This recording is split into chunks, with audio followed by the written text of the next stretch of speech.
Okay, so it is time to review Harry Potter and the Philosopher's Stone. I'm so excited to kick off this Harry Potter review series. Every week I'm going to read a new Harry Potter book. So I'll read the first 4 in May and the next 3 in June. And we are going to talk so much about it that even though I've already said this in my end of week vlog for the first half of week 1 of May, I'm going to repeat it again. I hope we have enough time to get through everything, and if not, I will do 2 parts because there's so much that I have to say. Really incredibly excited. So once again, this is the review for Harry Potter and the Philosopher's Stone by J.K. Rowling. I'm going to first talk about the book, then I'm going to talk about the book and the film, and then wrap up with my rating of this book. It is a middle grade fantasy book, and yeah, let's talk about my thoughts. So the first question that I've been asked ever since I told everyone I'm going to read Harry Potter is, how did I start reading the series? It's an interesting story, I suppose. Pretty much all of my life I've loved reading, and I've also always loved magic. Of course, my thoughts on magic have grown even more as I began BookTube, but ever since I was as young as I can remember, I loved magic. I used to watch a show which some of you might know if you were brought up during my era, called Puddle Lane, which was all about a magician and a dragon, and it was a kid's show about magic, and just anything that I could get my hands on to do with magic, I loved it. I loved the idea of magic and have, always. So one year for Christmas, my mum found out about the Harry Potter series, and I believe the first 2 or 3 books had come out at the time. Don't quote me. It was either the first 2 or the first 3. So she bought them for me and wrapped them up for me for Christmas, and said, this series is all about magic. I know you will love it. And she knew how much I loved reading as well. So it was great. Started reading it, fell in love with the series so quickly. It was better than anything I'd ever read. So that's how I first started reading the Harry Potter series, and I love the entire series. This is a reread for me in 2020, but it's the first time I'm picking up any of these books in 5 years. So, it's been a while since I've read them, but yeah. There's that story. The next thing I want to advise you guys is that this review is going to be completely spoiler filled. I'm not going to be spending time talking about things in a spoiler-free way because of just how much I have to say. So if you have not read the book and you don't want to be spoiled, I would strongly recommend picking up the book and giving it a read, and then coming back and having a look at what you think of my thoughts on the book and the film. So read the book, then watch the film, and then, come back and we'll talk about it together.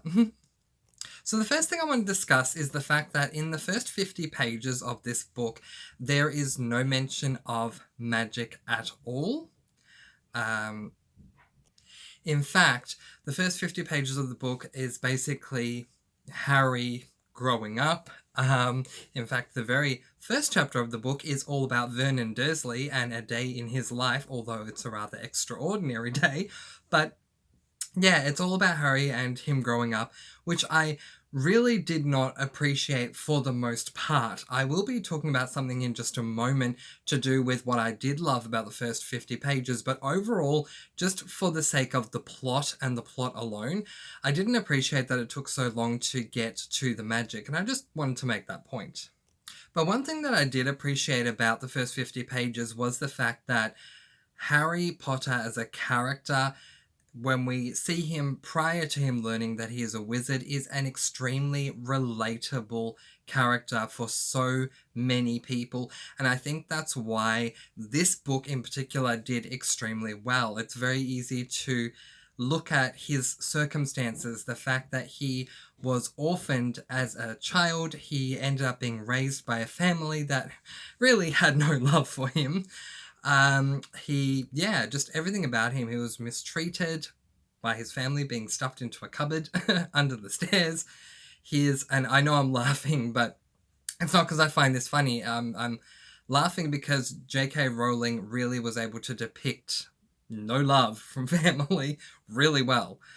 Just the way that Dudley was treating him, the way that Vernon and Petunia treated him, it's very easy to either fall for this character at the very least and just be so immersed and attached to Harry and invested is the word I should be using, invested in Harry as a character. But also, if any of what Harry's gone through is something that you went through at all in any way, shape, or form, then you can relate to this book. And I felt like I related to this book in so many ways. I did not live in a cupboard under the stairs, but I came from a fractured family. When I was 7, my mum and dad divorced, and things were really tough for me as a child growing up. Not that my mum and dad didn't do the best they could with what they had after they divorced, but it was tough for me from the perspective of a 7-year-old. I won't dive too much into that because it's not the point of this video, but I was able to relate to Harry's struggle and not feeling like he was getting all the attention that he required, or not having as much love as he wanted, things like that. And yeah, I just really appreciated that part of the book. So now I'm going to start moving into some moments in the book that I'm actually going to refer to. I'm going to go to the page and read out those moments because I just think that, yeah, there's reasons why they need to actually be read.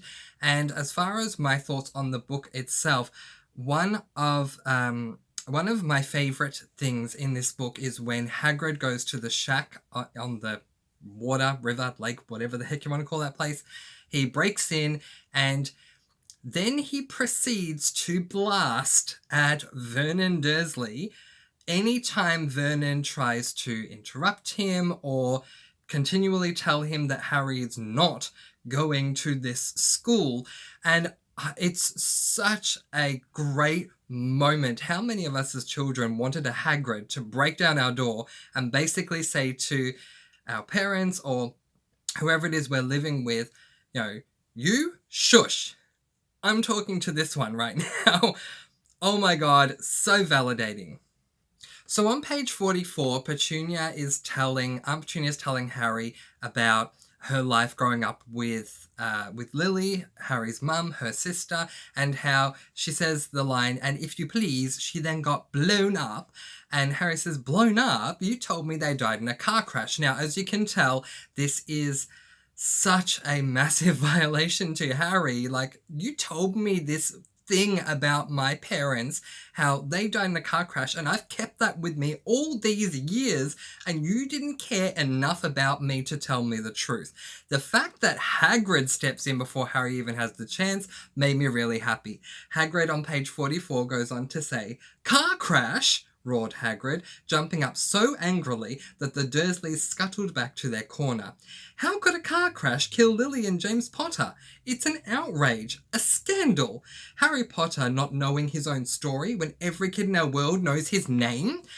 And this is just one example. I so appreciated every moment that Hagrid would get up off that couch. It kept deflating every time, but get up off that couch and say, "You two, shush. Why are you interrupting? Why are you trying to say this, that, and that? I can't believe how terrible you guys are." Oh my gosh, it was just justice, and it was so wonderful to see. So a lot of people have asked me who my favourite character is in this entire series, and this answer, especially for book 1, might in fact surprise you. My favourite character for this entire series is Hermione Granger. I have so much love for this girl, and I feel that she is misinterpreted by her classmates, and she's misinterpreted by a lot of readers and a lot of fans of these books, because I think she's awesome, but a lot of people just find her to be, find her to be a little bit, snobbish. And even Ron so happens to agree. So at the end of Charms class on page 127, Ron says, "It's no wonder no one can stand her," he said to Harry as they pushed their way into the crowded corridor. "She's a nightmare. Honestly." This not only appears in the book, but it also appears in the film, and it is something that seems to be reflected by other characters in the book, but also by fans. And my reaction to this is, oh my god, how do you not see how amazing of a character this girl is? Maybe people are misinterpreting what her intentions are. I just don't understand it. I think she is awesome, and she just does not get enough credit as a character. So I just never agreed with the flack that anyone was giving her, whether it be characters in the book or whether it be readers. And I want to give you an example of something that Hermione does that, especially Ron finds to be a quote-unquote nightmare. So, we're in the charms room, and J.K. Rowling, the author, is talking about Ron and Hermione with the feather. It says, Ron, at the next table, wasn't having much more luck. Wingardium Leviosa, he shouted, waving his long arms like a windmill. You're saying it wrong, Harry heard Hermione snap. It's Wingardium Leviosa. Make the gar nice and long. You do it then if you're so clever, Ron snarled. Hermione rolled up the sleeves of her gown, flicked her wand and said, Wingardium Leviosa. Their feather rose off the desk and hovered about 4 feet above their heads. And then Ron proceeds to say that she's a nightmare. I'm sorry, Ron, but if your interpretation of someone who's trying to help you makes her a nightmare, issues. Massive issues. I wish I had a Hermione if I ever go to Hogwarts, in my charmed class who can say, look, you're doing it wrong. And maybe she snaps, but read the words, don't read the inflection that she has. The words. She's basically saying you're doing it wrong. You should do it this way. And had Ron done it that way, he would have found that he did the spell the right way. She may come across as rather abrupt and rather snappy, but what she's actually doing is she's trying to help him, and he doesn't care. And then he proceeds to tell everyone loudly enough for her to hear, which comes across here but also in the film, so both do this very well, that she's a nightmare. No wonder she doesn't have any friends. No wonder Hermione gets so upset and goes to the bathroom and starts crying. Seriously, this poor girl was raised with Muggle parents. She knows nothing about the magical world. She got so excited when she found out that she's a witch going to Hogwarts that she did all this research so that she would be prepared. And she's just so happy to be there that she wants to drink in every bit of information that she can and learn as much as she can, while at the same time taking enough time to assist her friends, and then she's being called a nightmare for it. Honestly, Ron.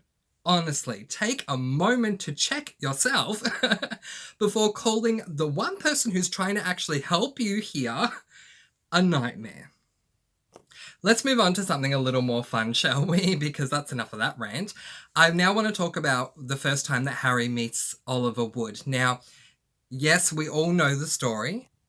Book or film perspective, Draco Malfoy throws the Neville's Remember All, and Harry very quickly catches it in the air. McGonagall sees him and she takes him to meet Oliver Wood, and this is a great moment where he gets to meet Wood. Now, that's the first time they meet. What I'm actually specifically referring to is when they go to the Quidditch pitch for the first time and Wood is explaining Quidditch to Harry.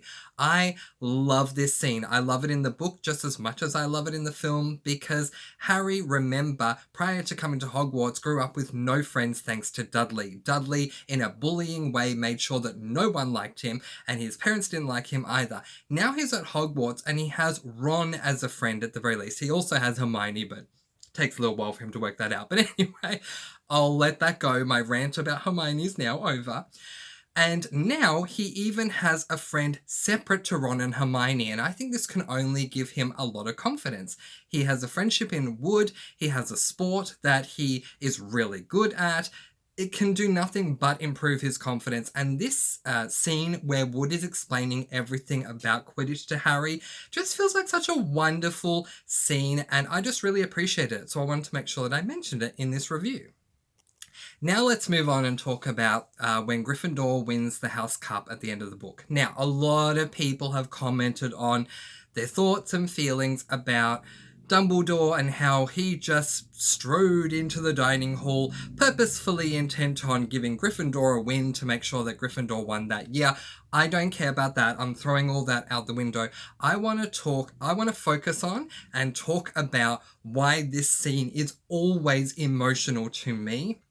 If I don't cry with this scene, I am on the verge of tears every single time, whether I'm reading it or whether I'm watching the film. What I want to talk about is not the points themselves and not the fact that Gryffindor wins the House Cup on its own, but why these characters got these points and therefore they won the House Cup. So let's have a look. Okay, 221 in this page 221, this version of the book. Stick with me, it's a long thing. Dumbledore says, first, to Mr. Ronald Weasley, Ron went purple in the face. He looked like a radish with a bad sunburn.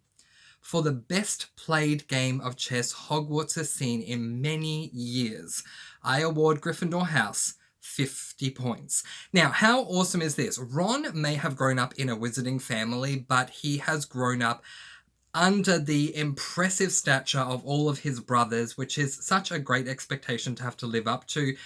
Nothing is really celebrated about Ron. He is, as the Sorting Hat himself puts it, another Weasley, because that's all he is. To a lot of people, he's just another Weasley, and that's how he perceives it in his own mind. I'm just another Weasley. I'm nowhere near as impressive as Bill and Charlie. Even Fred and George have done so much more than I've done, and here he is being singled out for something that he is so good at, and also that helped Harry ensure that Quirrell did not receive the stone. This is an amazing moment for Ron, and I can't help but get emotional thinking, it's being pointed out that he played how did Dumbledore put it? The best played game of chess Hogwarts has seen in many years. What a great moment for Ron. Let's move on now. Second, to Miss Hermione Granger. Now, of course, I love her, so I'm partial to this part, but anyway. For the use of cool logic in the face of fire, I award Gryffindor House 50 points. I'll talk more about what he's referring to as fire, because if you've only seen the film, you have no idea what he's talking about there, because what he's referring to does not appear in the film.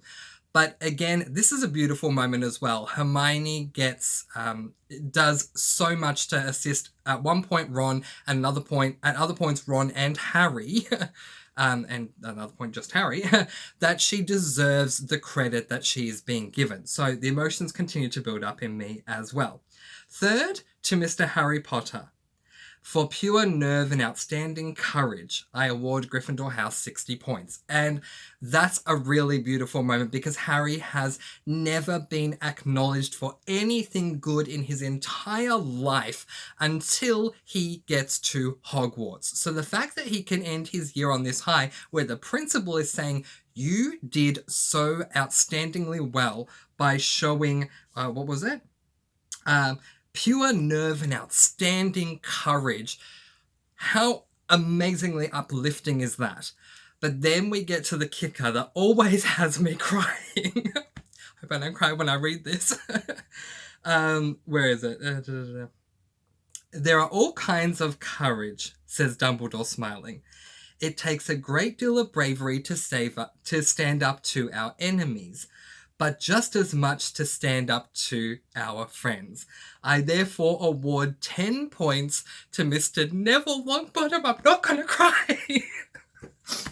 It's such a beautiful moment in the book and in the film as well, because Neville is treated worse than any of the others. Neville is a bumbling boy who doesn't seem to really be able to achieve anything in this book at all.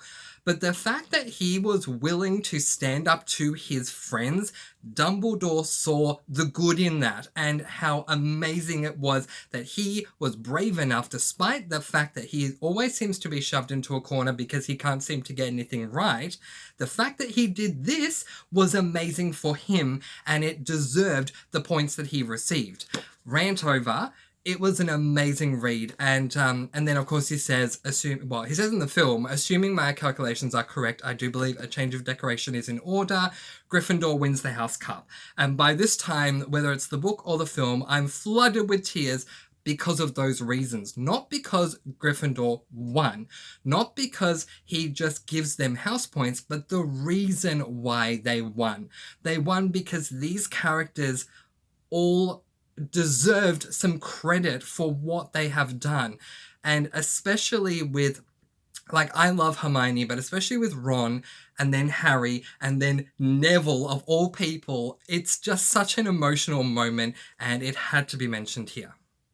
So now I'm going to move on and talk about the adaptation of the film in conjunction with the book itself. And I want to talk about the film and the things that the film missed. Because going into this book, there was one thing that I remembered that the film missed. And when I watched the film for the first time, my first thought, and it had been a while since I'd read the first book, and I didn't reread it again prior to watching the film. I just went in and watched the film. I think I was reading like book 3 or 4 by the time I saw the first film at the cinemas. But I came out of seeing that film the first time thinking, wow, they kept everything except for one scene, which I now know is not true because I'm more well-read now. But there was just one scene that they didn't keep in the film that I'm going to talk about at the end of part 2, because we will go into a part 2. At the end of part 2, that really disappointed me because it was one of my absolute favourite scenes in this whole book. But upon this reread, I found so many more things that weren't included in the film that greatly annoyed me. So I just want to reel off some quick rapid fire things that weren't included in the film, but it's okay and I can forgive the fact that they weren't there. Starting off with features of the Dursleys. Petunia should have had a longer neck. Dudley should have had blonde hair. Harry should have had green eyes, although that was explained. In case you didn't know, with Daniel Radcliffe, when he was that young, they tried to have him wear green contacts. His eyes are naturally blue, and he had a severe reaction to the contacts. But because they loved him so much as Harry, they decided to do away with the green contacts for the sake of his eyes, and I do appreciate that. And I don't think, to me, it wasn't such a big deal that Harry didn't have green eyes, especially given that story. So I was okay with that. Also, Chapter 1 completely focused on Vernon Dursley, was not included in the film, but that's okay. I honestly don't mind that because we can jump straight to the protagonist, Harry, which I really did appreciate. And Peeves, I'm just going to quickly talk about Peeves. He's not in the film at all. I'm sure you know about this, but Peeves is the school poltergeist and he causes a lot of mayhem throughout the entire series, pretty much. I'm just remembering a moment in the final book with Peeves, which is really good. But anyway, many great moments with Peeves throughout the book series. But he was cast. The actor was hired to play the role of Peeves, but at the last moment, they cut Peeves out of the films. It doesn't disappoint me that much because Peeves really was just there to cause mayhem. I don't really feel that he was needed, but he is noticeably left out of the film. So I'm mentioning that there. Now let's get on to the really important things that should have been in the film but weren't in the film. Okay, so to film buffs only, in other words, those who have not read the books, they've only seen the films, one thing that you might find to be interesting is that, as you know, for you guys who have only seen the film, in the film, during the Quidditch scene, Draco picks up Neville's Remember-All. When we're watching this as a film, we perceive this to be the very first time that Draco has handled the Remember-All. This is not the case. No, Draco has actually held the Remember-All the moment that Neville receives it. From page 108 of this version, Neville was trying to remember what he'd forgotten when Draco Malfoy, who was passing the Gryffindor table, snatched the Remember-All out of his hand. Harry and Ron jumped to their feet. They were half hoping for a reason to fight Malfoy, but Professor McGonagall, who could spot trouble quicker than any teacher in the school, was there in a flash.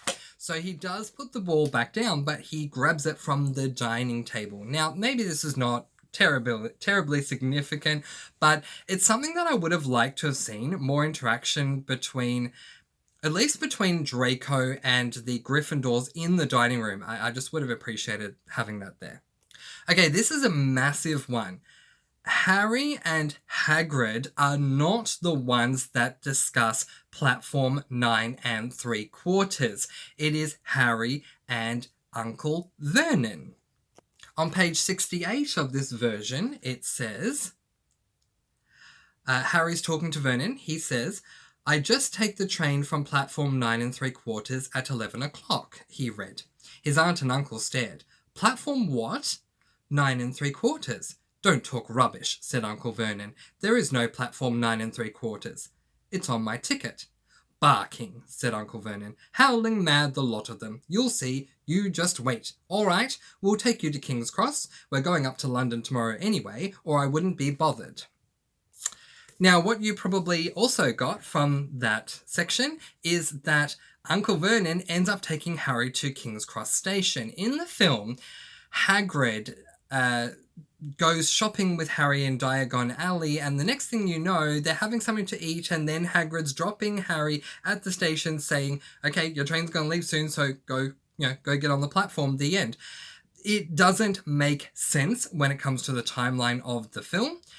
Hagrid finds Harry in July, or towards the end of July, and school doesn't start until September 1st, so unless you're suggesting that Harry and Hagrid are shopping in Diagon Alley for a month, none of that makes sense. So what happens in the book is that Hagrid and Harry do shop in Diagon Alley. Hagrid gives Harry his ticket, and then Harry goes back home for the month, and he's treated better than he was prior to Hagrid coming around, because the Dursleys are now scared of him, which maybe it didn't so need to be added, but I think it would have been great to see the Dursleys being more scared of Harry now, because after the whole Dudley Pig's Tail incident with Hagrid, they don't know what he's going to do.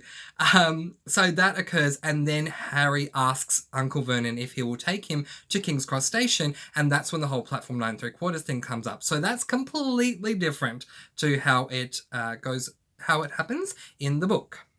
Okay, I'm jumping back and forth here, but the Devil's Snare, or as Ron calls it in the film, this plant thing. But anyway, I love Hermione. Quick break to point out one fact. Don't know if you've noticed from the colours, the little colour that I can have in this video. But in case you were wondering what house I'm in, I have gone on Pottermore, and I've known this always anyway, but Pottermore confirmed it for me. I am a Ravenclaw, so, and as you guys know, well, you may not know this, when the Sorting Hat is talking to Hermione, he does consider whether or not to put her in Ravenclaw or in Gryffindor. He ends up going with Gryffindor, but he does confirm that Hermione would do well in Ravenclaw, as he confirms that Harry would do well in Slytherin. So there is that point that needed to be made, because it is brought up in other books. But yeah, I'm a Ravenclaw. I love how smart Hermione is. And so with Ron calling it this plant thing, I love how Hermione jumps right in and says it's called Devil's Snare and da-da-da-da. Anyway, let's get back to my point. In the film, the scene with Devil's Snare is so much more dramatic than it needs to be. Now, I understand that films need dramatic scenes to keep people interested who don't read the book, I suppose. Because if you read the book, you want to see the book brought to life. If you haven't read the book, you don't care, you need dramatic scenes. But the problem with dramatic scenes is that they take a long time, like the actual scene itself, which therefore means other things are cut out because of these over-dramatized scenes that just aren't needed. In the book, it's actually rather simplistic. Hermione, when they're on the plant, all three of them, before they sink down, Hermione remembers about the Devil's Snare not liking sunlight. She does a spell, and the plant releases them. They move on to the next thing. In the book, they struggle, and Ron flails forever. Harry finally relaxes, and then when Harry falls through to meet Hermione underneath the plant, Hermione says, "He's not relaxing, is he?" And Harry says, "Apparently not." And Ron keeps screaming, and then Hermione has to work out the Devil's Snare hates sunlight, and then she does the spell, and it takes forever to do. This does not happen in the book. However, there is an absolutely hilarious scene that takes place in the book version. Now, they're still on the plant when this happens. They haven't gone underneath it yet. So Hermione is trying to work out, trying to remember how to kill the plant. And she thinks to herself, Devil's Snare, Devil's Snare. What did Professor Sprout say? It likes the dark and the damp? So light a fire, Harry choked.